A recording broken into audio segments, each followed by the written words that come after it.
শনিবার মালয়েশিয়া সরকারের তেল গ্যাস কোম্পানি পেট্রোনাসকে বাংলাদেশ ফুটবল লিগে স্পন্সর হিসেবে ঘোষণা দেয় বাফুফে। ২৪ ঘন্টা না যেতেই এক মিডিয়া রিলিজে পেট্রোনাস স্পষ্ট জানিয়েছে যে বাফুফের সঙ্গে তাদের কোনো স্পন্সরশিপ চুক্তি নেই।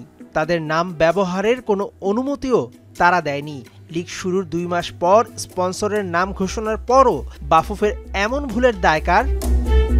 প্রায় $১০০ বিলিয়ন মার্কেট ভ্যালুর প্রতিষ্ঠান পেট্রোনাস এত বড় স্পন্সর প্রতিষ্ঠান শুধু ফুটবলে কেন, বাংলাদেশের অন্য কোনো ঘরোয়া খেলাতেও আসেনি। তাই চমক জাগিয়েছিল সবাইকে। ঘরোয়া ফুটবল বুঝি এবার পরিবর্তন হলো বলে। মূলত পেট্রোনাসের বাংলাদেশের ডিস্ট্রিবিউটর ইউনাইটেড গ্রুপ। তাদের অনেক পণ্যের মাঝে পেট্রোনাসের নাম টাইটেল স্পন্সরে ব্যবহার করতে বাফুফেকে বলেছিল ইউনাইটেড গ্রুপই।